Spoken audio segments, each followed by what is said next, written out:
হ্যাঁ জানে, ওইটাও জানে। যত কালো পর্দা লাগায়া লাইট বন্ধ করে একা একা পাপ করেন, দেখে কে? এজন্য অন্ধকারে পাপ করলেও সেখানেও আল্লাহর দৃষ্টি আছে না নাই? আলিমুল গায়বি ওয়াশ শাহাদা, দৃশ্য অদৃশ্য সব জানেন, সব।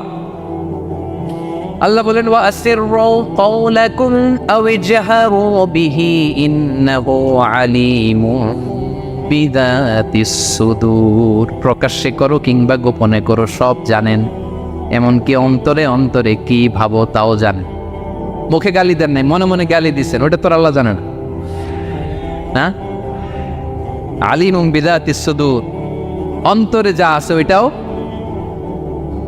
ইয়ালামু খাইনাতাল আ'য়ুন ওয়া মা তুখফিস সুদূর। চোখ দিয়ে, অনেকে দেখতেন চোখ দিয়ে চোখ মারে, ওইটাও আল্লাহ দেখেন। বিচার করতেছে, বিচারককে ঘুষ টুস দিয়ে আপনি চোখ মারলেন যে এইভাবে না ওইভাবে করো, ওইটা তো আল্লাহ দেখে নাই। হ্যাঁ, খাইনাতাল আ'য়ুন, চোখের খেয়ানত দেখে। ওয়া মা তুখফিস সুদূর, অন্তরে যেটা লুকায় রাখো এটাও তিনি দেখেন। এজন্য আল্লাহ বলেন 6 নম্বর কথা হচ্ছে ইয়ালামু মা বাইনা আইদিহিম ওয়া মা খালফাহুম, সামনে পেছনে যা ঘটে সব জানে কে? কথা ক্লিয়ার? 7 নম্বরে আল্লাহ বললেন ওয়ালা ইউঈতুনা বিশাইইম মিন ইলমিহি ইল্লা বিমা শা। কেউ তার জ্ঞানকে পরিব্যাপ্ত করতে পারে না, পরিবেষ্টন করতে পারে না। তার জ্ঞানে কি আছে কেউ জানতে পারে না, ততটুকু ছাড়া যতটুকু তিনি জানেন। সুবহানাল্লাহ। নবীরা কি সব জানেন? বিষ্ণু ঈসা ইসলাম সব জানতেন? আল্লাহ তাআলা নবীদেরকে যতটুকু জানান ততটুকুই নবীরা বলে, ঠিক কি না? ওমা ইয়ানতিকু আনিল হাওয়া ইন হুয়া ইল্লা ওয়াহয়ু ইউহা। আল্লাহ যতটুকু জানায় নবীরা ততটুকু বলতে পারে, এর বাইরে বলতে পারে না। আল্লাহ যতটুকু জানায় ততটুকু। আমাদের জ্ঞান যা আছে দিছে কে? সবাই বলুন, কে দিছে? এজন্য আল্লাহ বলে আমি যদি জ্ঞান দেই তাইলে তোমরা জ্ঞান পাও, এছাড়া জ্ঞানের কোনো মাধ্যম দুনিয়াতে। আর আমাদের জ্ঞান একেবারে কম, এই জ্ঞান নিয়ে আমরা বড়াই, কত বড়াই করি।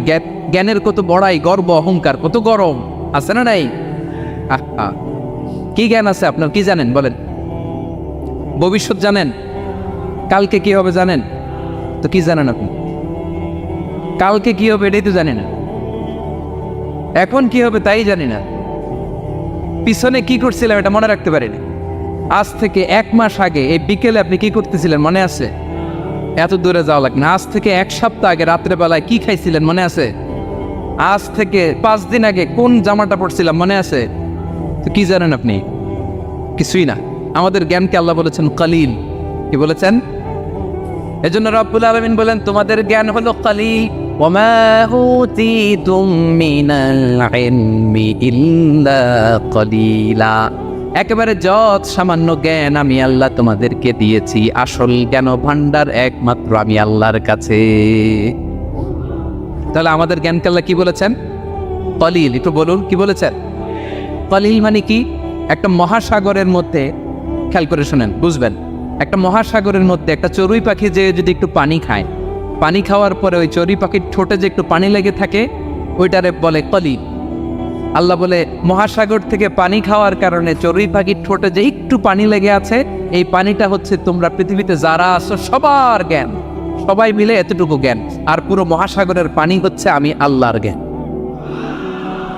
তাহলে আপনার জ্ঞান তো অনেক বেশি। এজন্য জ্ঞানের বড়াই করা যাবে না। আল্লাহ বলেন ওয়ালা ইউহিতুনা বিশাইইম মিন ইলমিহি ইল্লা বিমা শা। আল্লাহ যতটুকু জানান ততটুকুই আমরা জানি, তিনি যে কত জানেন আমাদের কোনো ধারণা নাই, ঠিক কিনা বলেন? কয়টা গেল? 7টা। আর রইল কয়টা? 8 নম্বরে আল্লাহ বলেন ওয়াসিআ কুরসিয়ুহুস সামাওয়াতি ওয়াল আরদা। তার কুরসি আকাশ জমিন বিস্তৃত। আকাশ এবং জমিনকে পরিব্যাপ্ত করে রেখেছে তার কুরসি, তার ক্ষমতা, তার কর্তৃত্ব। কুরসির 2টা তাফসির। এক তাফসির হলো কুরসি মানে ক্ষমতা, তার ক্ষমতা, কর্তৃত্ব, আকাশ জমিন বিস্তৃত। কুরসির আরেকটা ব্যাখ্যা হচ্ছে সরাসরি কুরসি, যেখানে আল্লাহ পা রাখে। কি রাখে? তার মানে হুজুর আল্লাহরও পা আছে? আছে। কেমন? আমরা জানি আমাদের পায়ের মতো না। সুবহানাল্লাহ পড়েন। তো তাইলে আল্লাহ কার মতো? আল্লাহ আল্লাহর মতো। সুবহানাল্লাহ পড়েন। লাইসা কামিসলিহি শাই, কোনো কিছু তার মতো নয়। তো তিনি কার মতো? তিনি তার মতো। ওয়ালাম ইয়াকুল্লাহু কুফুয়ান আহাদ। ওয়াসিআ কুরসিয়্যুহুস সামাওয়াতি ওয়াল আরদ, তার কুরসিটা আকাশ জমিন বিস্তৃত। এটা ঊর্ধ্ব জগতের কথা বাতু বাহাতের ভাইয়েরা। কোন জগৎ? ঊর্ধ্ব জগৎ শুরু হয় এই যে এখান থেকে, মাথার উপর থেকে ঊর্ধ্ব জগতের শুরু, ঠিক কিনা? এই যে শূন্যে যা দেখেন এটা প্রথম আকাশের মহাশূন্য। আল্লাহ বলেন ওয়ালাকাদ যায়্যানাস সামাআদ দুনিয়া বিজিনাতিল কাওয়াকিব, প্রথম আকাশের মহাশূন্যকে আমি তারা গ্রহ দিয়ে সুশোভিত করেছি। আমাদের পৃথিবীর চাইতে অনেক বড় গ্রহ আছে, যেমন সূর্য পৃথিবীর চেয়ে 13 লক্ষ গুণ বড়। কয় গুণ? 13 গুণ, 1300 গুণ, 13,000 গুণ। কত গুণ? আরো জোরে কত গুণ? চিন্তা করছেন পৃথিবীটা কত বড়, আর সূর্য নাকি পৃথিবীর চেয়ে? তার মানে সূর্যই কি সবচেয়ে বড়? না, সূর্যের চেয়ে কোটি কোটি গুণ বড় তারা আছে। এরকম কোটি কোটি তারা নিয়ে আমাদের গ্যালাক্সি মিল্কি ওয়ে, এরকম কোটি কোটি গ্যালাক্সি আছে প্রথম আকাশের মহাশূন্যের মধ্যেই। এরপরে দ্বিতীয় আকাশ। এই দ্বিতীয় আকাশটা প্রথম আকাশের তুলনায় কত বড়? বিশ্বনবী বলেন তোমার হাতের আংটি যদি মরুভূমির মাঝখানে ফেলে দাও, পুরো মরুভূমির তুলনায় তোমার হাতের আংটি যত ছোট, দ্বিতীয় আসমানের তুলনায় প্রথম আসমানটা ঠিক তত ছোট। তৃতীয় আসমান আবার এরকম, ওইটার তুলনায় দ্বিতীয় আসমানটা একটা আংটির সমান। চতুর্থ আসমানের তুলনায় মরুভূমির মাঝখানে তৃতীয় আসমানটা আংটির সমান। একটার চেয়ে আরেকটা বড়। কত বড় আমি বলতে পারবো, আপনারা শুনতে পারবেন, কিন্তু আমরা কল্পনা এটা ধারণ করতে পারবো। পঞ্চম, ষষ্ঠ, সপ্তম, 7 আকাশ শেষ। কি শেষ? এর উপরে আছে বাইতুল মামুর। কি নাম? এটা ফেরেশতাদের মসজিদ, ফেরেশতাদের কেবলা, ফেরেশতাদের কাবা। আমরা যেমন মক্কায় কাবা, ফেরেশতাদের কাবা কেবলার নাম হচ্ছে আল বাইতুল মামুর। 7 আসমানের উপর। এটা কত বড় শোনেন। প্রতিদিন বিশ্বনবী বলেন প্রতিদিন এই আল বাইতুল মামুর ফেরেশতাদের মসজিদে 70,000 ফেরেশতা ইবাদতের জন্য চান্স পায়। প্রতিদিন কয় হাজার? একবার ঢুকে যে বের হয়ে যায় কিয়ামতের আগে দ্বিতীয়বার আর তারা চান্স পাবে না। আল বাইতুল মামুর ওইটা শেষ। এরপরে সিদরাতুল মুনতাহা। কি নাম? সীমান্ত বৃক্ষ। এটা আরো বড়, একটা বিশাল বড় বড়ই গাছ আল্লাহ বানাইছে।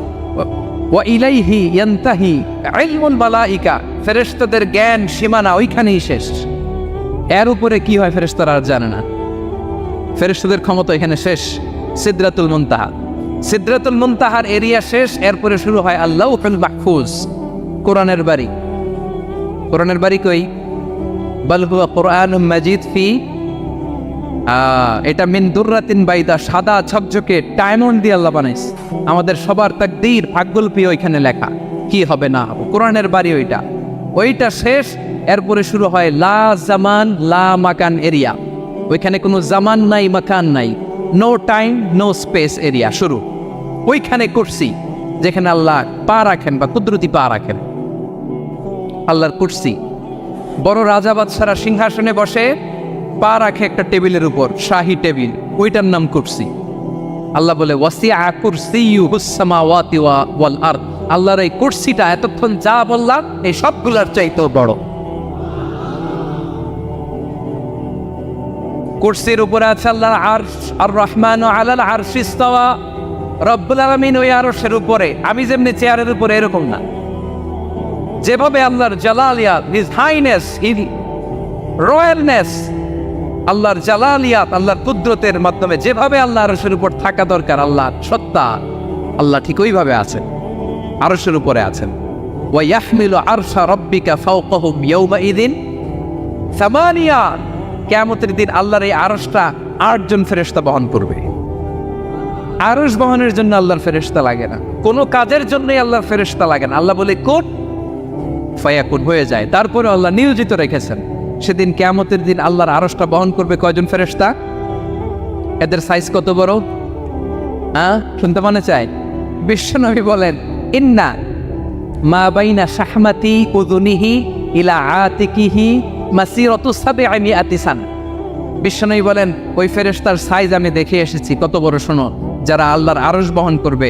পুরো সাইজ বলা যাবে না। বিষ্ণু বলেন ওই ফেরেশতার কানের লতি থেকে কাঁধ বরাবর। আপনার কানের লতি থেকে কাঁধ কতটুকু হবে? 4 আঙ্গুল 5 আঙ্গুল। বিষ্ণু বলেন যে 8 জন ফেরেশতা কিয়ামতের দিন আল্লাহর আরশের পায়া ধরে থাকবে, ওই ফেরেশতাগুলোর কানের লতি থেকে কাঁধ বরাবর আসতে সবচেয়ে দ্রুতগামী যানবাহন, পৃথিবীতে সবচেয়ে দ্রুত চলে আলোর ফোটন। আলোর ফোটন 1 সেকেন্ডে চলে 3 লক্ষ কিলোমিটার। কয় লক্ষ কিলোমিটার? 1 ঘন্টায়, 1 মিনিটে, কয় সেকেন্ডে? 1 সেকেন্ড কইতে তো 2 সেকেন্ড লাগে। 1 সেকেন্ডে আলোর ফোটন, আলোর কণা ছুটে 3 লক্ষ কিলোমিটার বেগে। বিষ্ণু বলেন এরকম যানবাহন দিয়ে যেটা সেকেন্ডে 3 লক্ষ কিলোমিটার বেগে ছুটে, এরকম দ্রুত যদি কেউ ছুটে তাহলে ওই ফেরেশতার কানের লতি থেকে কাঁধ বরাবর আসতে 700 বছর সময় লাগে। এজন্য রব্বুল আলামিন বলেন ওয়াসিআ কুরসিয়ুহুস সামাওয়াতি ওয়াল আরদা, আল্লাহর কুরসিটা আকাশ জমিন সব চাপিয়ে যাবে। তাহলে আল্লাহ কত বড়! সুবহানাল্লাহ। সেজদায় যখন লুটিয়ে পড়েন এটা ভাববেন, আরে সেজদা দেই আমি, তিনি কি সুমহান, কি সুবিশাল, ওই রবের গোলাম। আলহামদুলিল্লাহ পড়েন। 9 নম্বর আল্লাহ বলেন ওয়ালা ইয়াউদুহু হিফযুহুমা, এই বিশাল আকাশ জমিনকে রক্ষণাবেক্ষণ করতে যে আল্লাহ কঠিন কালেও ক্লান্ত হয় না। নাকি আমার আপনার মতো ক্লান্ত হয়? আল্লাহর ক্লান্তি আছে, শ্রান্তি আছে, বিশ্রাম আছে, বিরাম আছে, ঘুম, জিমানি? সুবহানাল্লাহ পড়েন। আল্লাহ বলে ওয়ালা ইয়াউদুহু হিফযুহুমা, এগুলোকে রক্ষণাবেক্ষণ করতে আল্লাহ ক্লান্ত হয়ে পড়েন না। 9 নম্বরে বললেন আল্লাহর কোনো ক্লান্তি নাই, সব কিনো দেখভাল করেন, প্রতি মুহূর্তে প্রতি সেকেন্ডে যার যেটা লাগে করেন। এই পুরো বসুন্ধরা পৃথিবী মহাবিশ্ব যেভাবে চলা দরকার সৃষ্টির পর থেকে আজও চলছে। চালায় কে? ইঞ্জিনিয়ারটাকে, আসল কারিগরটাকে। 9 নম্বর চলে গেল, আল্লাহ ক্লান্ত হন না। আর বাকি রইল কয়টা? সব শেষে আল্লাহ তাআলা বললেন ওয়া হুয়াল আলিয়ুল আযীম, ওয়া হুয়াল আলিয়ুল আযীম, তিনি হচ্ছেন আল আলিয়ুল আযীম। সব শেষ কথা। প্রিয় ভাইয়ের, আমি বলেছিলাম আয়াতুল কুরসিতে আল্লাহর মোট কয়টা সুন্দর সুন্দর নাম আছে? 2টা তো বলে ফেলছে। এগুলো কি ছিল? আল হাইয়ু, আল কাইয়ুম। এবার সব শেষে 3 আর 4 নাম্বারটা আসছে। এটা কি? একটা আল আলী আর একটা আযীম। 3 নাম্বারটা হচ্ছে আল আলী, 4 নাম্বারটা আযীম। আল আলী মানে হচ্ছে সর্বোচ্চ, দ্য গ্রেটেস্ট, দ্য হাইয়েস্ট। তার উপরে কেউ আছে? ঊর্ধ্ব জগতের যে বর্ণনা দিছি, কি বুঝলেন? আল্লাহর উপরে কেউ আছে? এজন্য তিনি হচ্ছেন আল আলী, সবচেয়ে উপরে, সর্বোচ্চ, দ্য হাইয়েস্ট। তার উপরে কেউ। এজন্য আল্লাহ বলেন সাব্বিহ ইসমা রাব্বিকাল আ'লা। আল আলী আর আল আ'লা কাছাকাছি অর্থ। প্রশংসা করো ওই আল্লাহর যিনি বলেন আ'লা, সবচেয়ে বড়। তার চেয়ে বড় কেউ আছে নাকি? তার উপরে কেউ আছে নাকি? আল আ'লা। এজন্য আমরা যখন সিজদায় লুটিয়ে পড়ি, আমরা যখন সবচেয়ে নিচে যাই, আমরা বলি আল্লাহ তুমি সবচেয়ে উপরে। আমরা যখন সিজদায় যাই, আমরা তখন সবচেয়ে কি? নিচে, তাই না? এর চেয়ে নিচে আর মানুষের সবচাইতে দামি অঙ্গ কপালটারে মাটিতে ঘষি, আমি সবচেয়ে নিচে, আর আমি বলি সুবহানা রাব্বিয়াল আহা, সুবহানা রাব্বিয়াল আ'লা। আল্লাহ তুমি সবচেয়ে উপরে, আমি সবচেয়ে নিচে, কিন্তু তুমি সবচেয়ে উপরে। সুবহানাল্লাহ পড়ে। আল্লাহ বলে আমি হলাম আল আলী। 4 নম্বরে আমি হলাম আল আযীম, হাইয়ু কাইয়ুম। শেষে বললেন আমি হলাম আল আলী, আমি হলাম আল আযীম। আযীম মানে মহান, দ্য সুপ্রিম। সুপ্রিম আল্লাহর সবকিছু চরম পর্যায়ের। তার সবকিছু কি? আল্লাহর শাস্তি চরম পর্যায়ের, আল্লাহর দয়া পরম পর্যায়ের, তার সৃষ্টি প্রকাণ্ড, তার ক্ষমতা প্রচন্ড। তিনি আল আলী, আল আযীম। আওয়াজ করে পড়েন আল্লাহু আকবার।